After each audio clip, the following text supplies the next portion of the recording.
เจ้าพระสังฆเจ้าอันเป็นสรณะที่พึ่งของหมู่เราทุกคนขอกราบนมัสการพระครูปริยัติยานุศาสตร์ที่ปรึกษาเจ้าคณะอำเภอเมืองเชียงใหม่เจ้ากราบนมัสการพระครูสมุวิศวรวรกิจโจผู้อำนวยการสถานีคลื่น104.50 เมกะเฮิรตซ์เจ้าวาดวัดสายหินเจ้ากราบนมัสการพระครูบดีการสวัสยานสีโลรองเจ้าวาดวัดสายหินเจ้าเจริญพรนายพิสมัยพระสมณีนรกมาก่อนยังไม่จะเข้า4 ทุ่มยอมมาแต่เนาะพ่ออาจารย์จะเข้าหลังเพลงแล้วก็สวัสดีหน่วยสวัยเมฆนะเจ้าครับผมเด็กการบัญชาครับสวัสดีคุณผู้ฟังที่อยู่ต่างบ้านทุกคนทุกท่านที่กำลังฟังรายการธรรมะให้เครียดประจำวันอาทิตย์ที่10 เดือนสิงหาคมนะเจ้าวันนี้ไปทำบุญมาเรียบร้อยม่วนยังม่วนเต้าเจ้าวันนี้นะม่วนก็ม่วนอีดก็อีดปีกมาถึงบ้านก่อนมานอนหลับเหียแล้ววันนะเปิงเงินไม่ครูทันยาว่าน้องไม้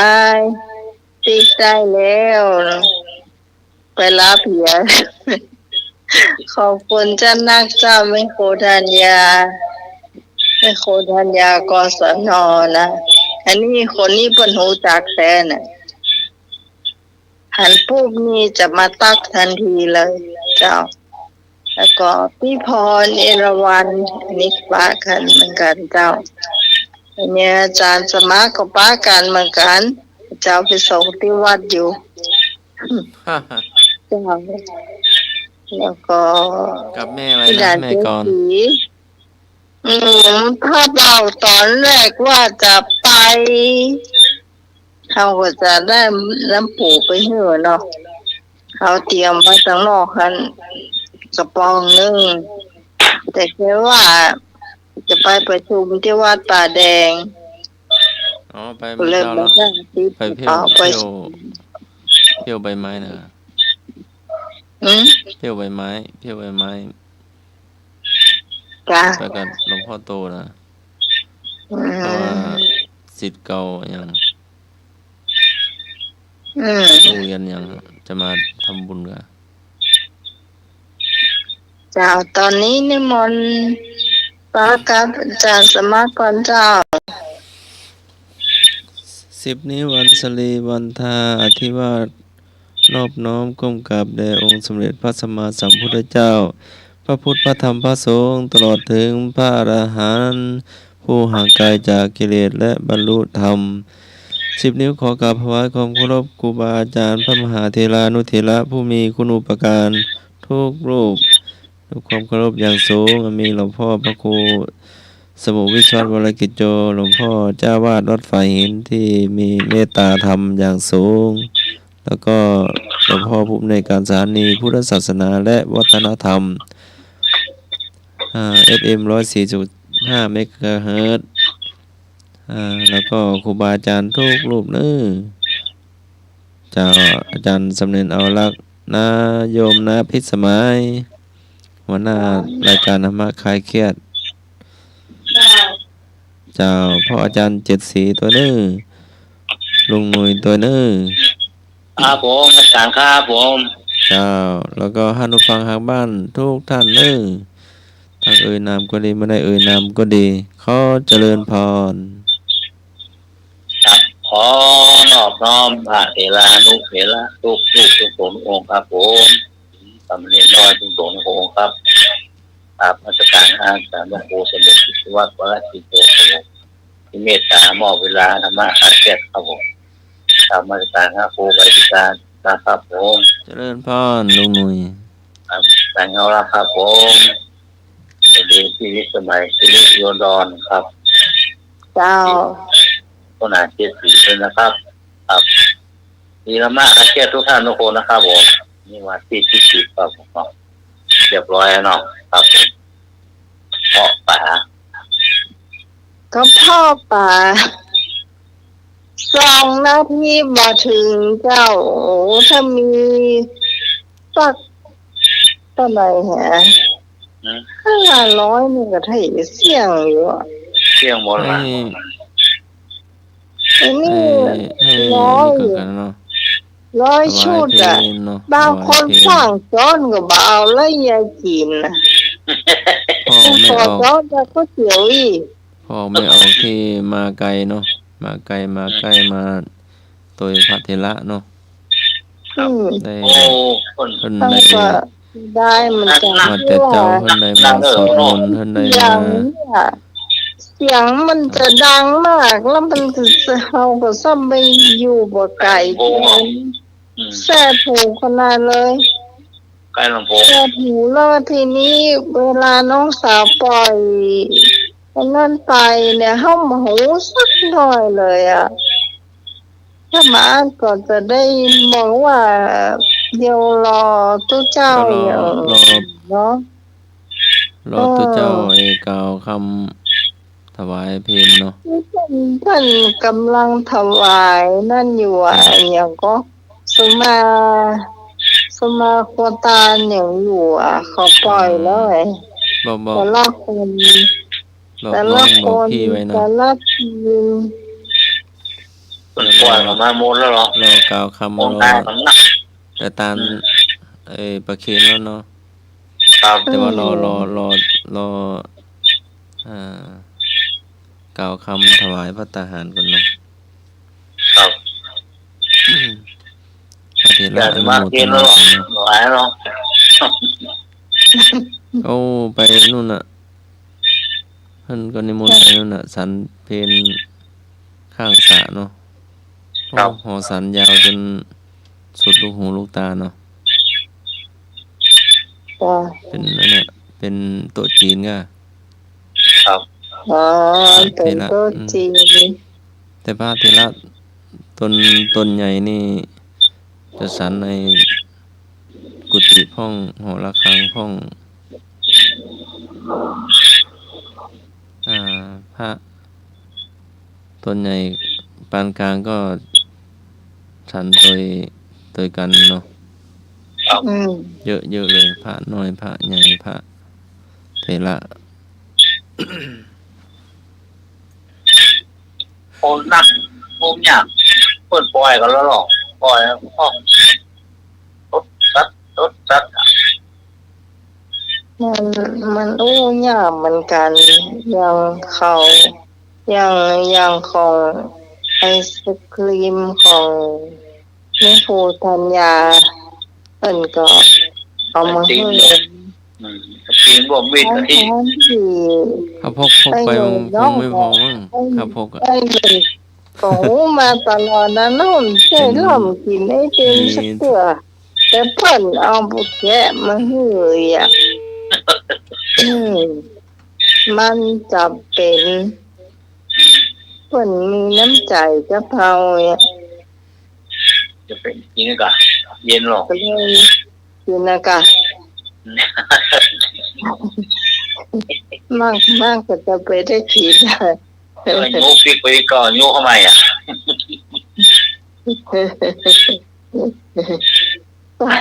ไก่ไม่เสี่ยง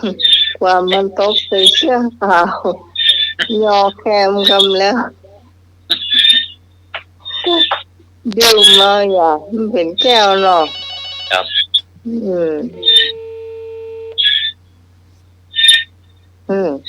ขโมยทางใช้อย่าง ครับเรียบร้อยแล้วครับ ใช้หรอกพี่พรเบิ้นขอเพลงอย่าง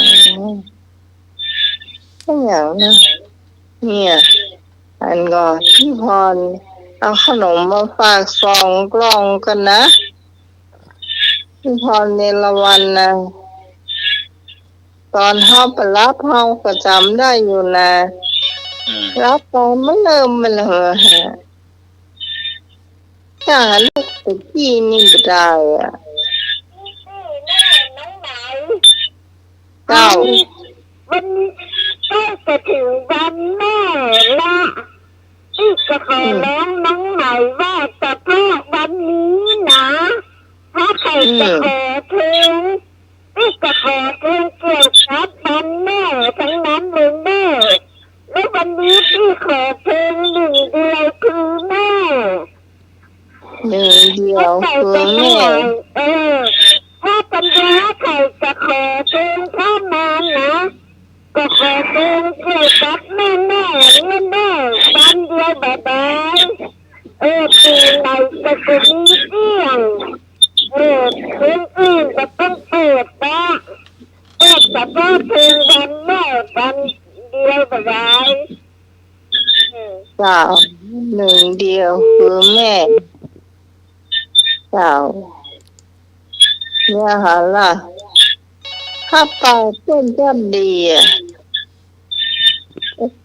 ขนมพวกติ้วมาเรียบร้อยหน่อยวะเจ้าที่มาไม่รู้วันนี้พี่ขอเพลงเกี่ยวกับ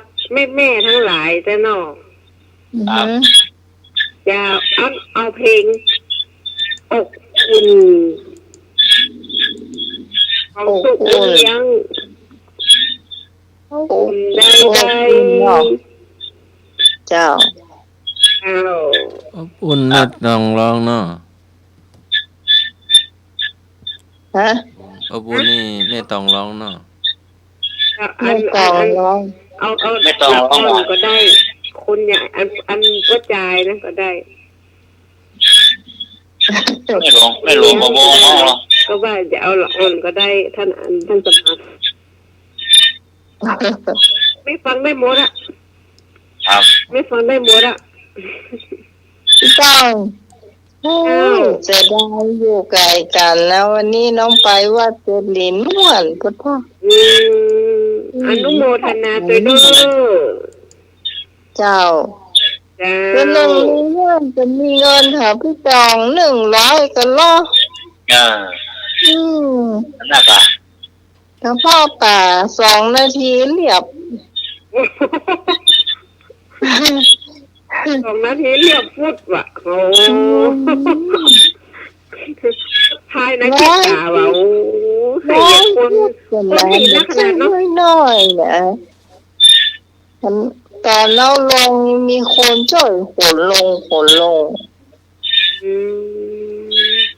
แต่ของเฮานี่จะมีนั่นเนาะป้ายปักเอาไว้เนาะว่าทีมงานนำมาใครเครียดเนาะเวลาอย่างนี้เราจะต้องไปทีมงานเลยทอนมั่งหน้าใหม่ครับหน้าใหม่ลุงหนุ่ยหน้าใหม่ลุงหนุ่ยครับครับโอ้ยนมัสการสามเณรน้อยนะเจ้าดีโดว่าปีโป้ดีโดผมไปวัดเจริญไม่ทันครับผมไปวัดเจริญไม่ทันครับเสียดายฉันข้าวเสียดายฉันข้าวครับงานเตอมีโดอ่ะผมไปสวดธรรมสถานกราบนมัสการพระสงฆ์องค์เจ้าทุกองค์นะครับผมแล้วบาจางใครเชิญทุกท่านทุกคนเลยนะครับผมครับอันนี้เพลงแม่ของเซโลโซครับผมแม่เนาะแม่คำเดียวครับแม่เนาะเรียกวันแม่ครับเนาะครับทีนี้เนาะคือทุกท่านทุกคนใช่ไหมล่ะครับคือคำว่าใครเกี่ยวของเขานะครับผมสวัสดีครับขอบคุณครับวงบาจางของแม่เองแม่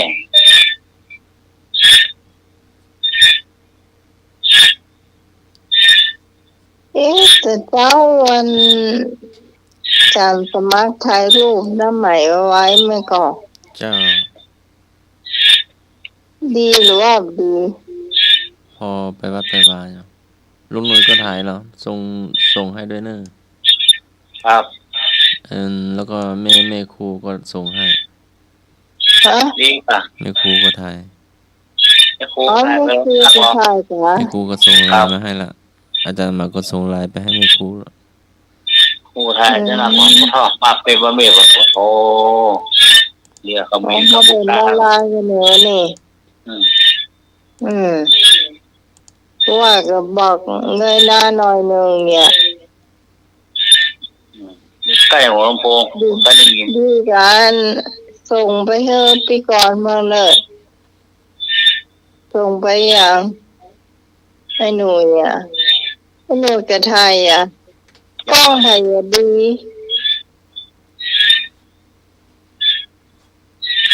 อ๋อจารย์สมัครส่งเฮือนพี่ก่อน คณะของเราอาจารย์สมัครใครจะนั่ง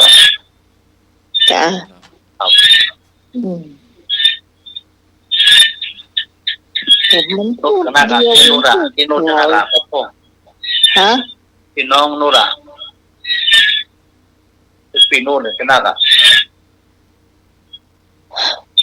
พี่นุชอ่ะพี่นุชนี่ถ่ายมันมาใจเป็นเปื่อน104หรอกมันต้องเอาอยู่ที่104ของมันคืออยู่ที่มันห่างกันถ้ามันอยู่ที่กวางเนี่ยแควนกะกวางสูงเฮ้อ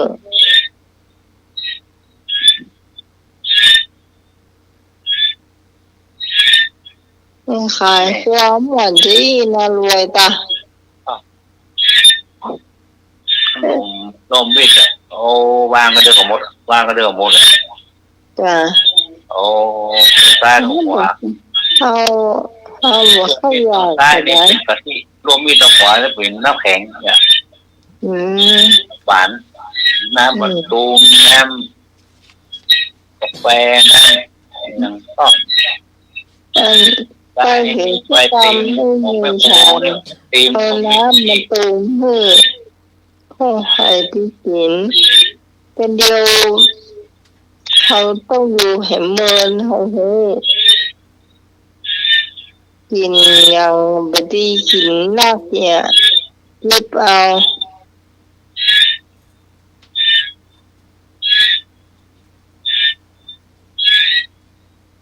คานไปเข้าห้องน้ำใจอย่าง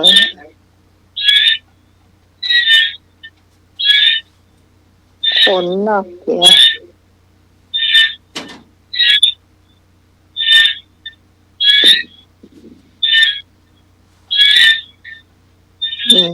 คุณเริ่มเปิดแล้วก็ ครับแล้วเป็นยัง